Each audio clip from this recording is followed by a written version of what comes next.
ආයුබෝවන් අපේ වැඩසටහන් වල අදත් අපි සුවිශේෂී වැඩසටහනකට කැඳවලා තියෙනවා.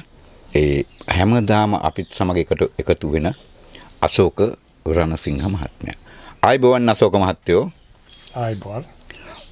මම ඔබතුමාගෙන් කෙලිම ප්‍රශ්නකට තමයි එන්නේ. මොකද ඔබතුමා කියාපු දෙයක් ගැන මට දිගින් දිගටම ප්‍රශ්න බවට පත් වුණා.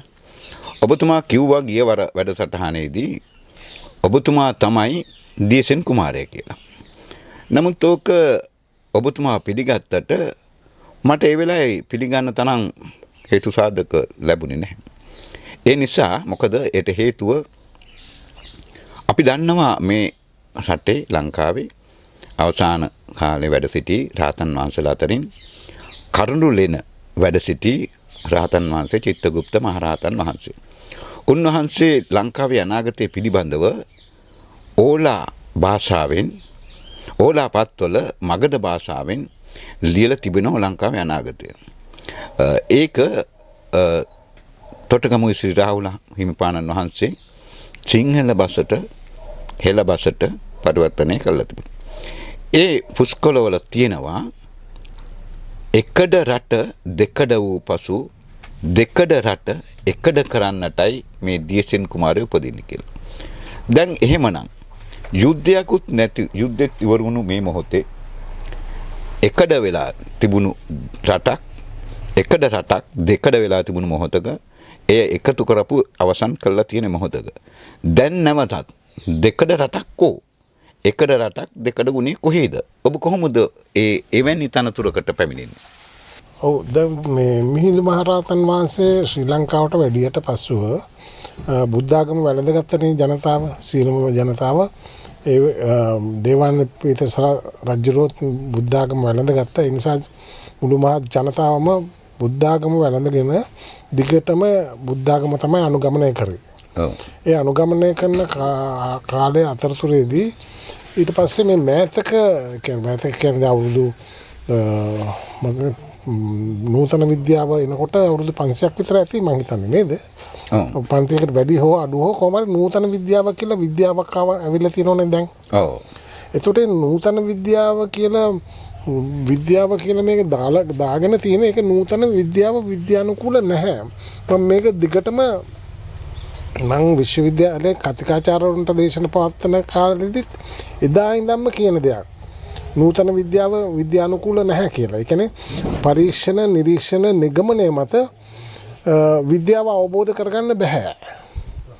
එතකොට නමුත් මේකට තමයි මේ පරීක්ෂණ නිරීක්ෂණ නිගමනය මත අවබෝධ කරගන්න පුළුවන් රූපය දක්වාම පමණයි. රූපය දක්වාම විද්‍යානුකූලයි. නමුත් සිතත් එක්ක සංසන්දනය කරනකොට ඒ සම්පූර්ණයෙන්ම අවිද්‍යා සහගත වෙනවා. එතකොට සිතත් එක්ක සංසන්දනය කරනකොට සම්පූර්ණයෙන්ම අවිද්‍යා සහගත නම් නූතන විද්‍යාව අවිද්‍යා සහගතමයි. මොකද හේතුව වේදනාව දැනෙන්නේ සිතටයි. එතකොට දුක් වේදනාවට අකමැති සිතයි රූපේ නෙවෙයි. සුඛ වේදනාවට අකමැති සිතයි රූපේ නෙවෙයි. මේ වේදනාවන් දෙකටම රූපය ප්‍රතිචාරයක් දක්වන්නේ. දැන් උදාහරණයක් වශයෙන් මලකඳක් මෘත ශරීරයක් වේදනාව දුක් වේදනාවට අකමැති සැපතට කැමති ස්වභාවයක් පෙන්වන්න කරන්නේ නැහනේ. ඒ කියන්නේ රූපයට වේදනාවක් දැනෙන්නේ නැහැ. ඒතර දුක් වේදනාවට අකමැති සිතයි රූපේ නෙවෙයි. සුඛ වේදනාවට අකමැති සිතයි රූපේ නෙවෙයි. එහෙනම් සිතට අවිද්‍යාව සහගත නම් නූතන විද්‍යාව ඒක අවිද්‍යාව සහගතයි. ඒතර දැන් බලන්න දැන් නූතන විද්‍යාව ආවහම දැන් බෞද්ධ දර්ශනය අනුගමනය කරපු ජනතාව දැන් නූතන විද්‍යාව කියලා විද්‍යාව ඉස්සරහට අරගෙන දැන් නූතන විද්‍යාව තමයි අනුගමනය කරන්නේ. දැන් බලන්න නූතන විද්‍යාවේ කවදාවත් කර්ම ශක්තියන් ගැන නැවත ඉපදීමක් ගැන කර්මානුරූප ඉපදීමක් ගැන කතා කරනවද? කිසිම පොතපතක සඳහන් වෙලා වෙන්නේ නැහැ කර්මානුරූපව අපි උපදිනවයි කියලා නූතන විද්‍යාවේ. ඒ කියන්නේ සම්පූර්ණයෙන්ම දෙකට කැඩලා තියෙනවා. අර ගෙනාපු විද්‍යාව බුදුරජාන් වහන්සේ දේශනා කරපු ධර්මය අනුව අනුගමනය කරපු විද්‍යාව සම්පූර්ණයෙන්ම නූතන විද්‍යාවෙන් කඩලා දාලා තියෙනවා. දෙකට කඩලා දාලා තියෙනවා. දැන් මම ඒක නූතන විද්‍යාව අවිද්‍යාව සහගතයි බුදුරජාණන් වහන්සේගේ විද්‍යාව විද්‍යානුකූලයි කියලා මම තහවුරු කරනවා. අනිවාර්යයෙන්ම තහවුරු කරනවා. ඒක කාටවත් වළක්වන්න හම්බෙන්නේ නැහැ.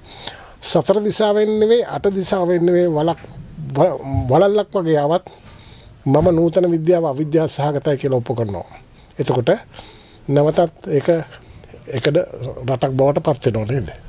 අර විද්‍යානුකූලව ඔබතුමා කියන්නේ දෙකට වෙලා තියෙනවා. ඔව් දෙකට වෙලා තියෙන්නේ නූතන විද්‍යාව ඇවිල්ලා. එනම නූතන විද්‍යාව විද්‍යානුකූල නැහැ. විද්‍යානුකූල නොවන ක්‍රමවේදයකට විද්‍යාව කියලා දාගෙන ලෝකේ දිනු කරන්න උත්සාහ ගත්තා. ඒක තමයි දැනටත් ලෝකේ විනාශය කරා ගමන් කරන්නේ.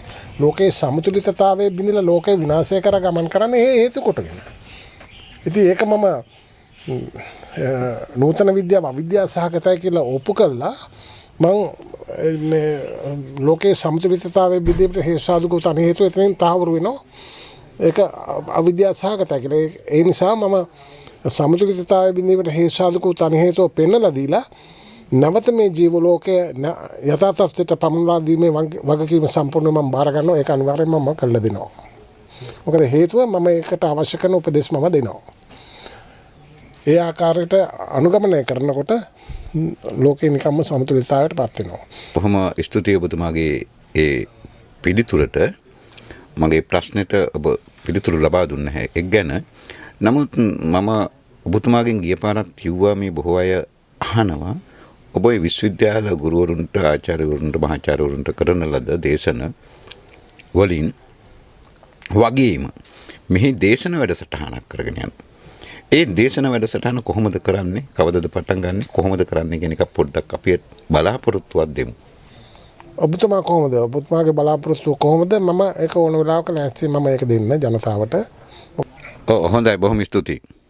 ඔබතුමාට අපි ඒකදී එහෙමනම් හමු වෙමු.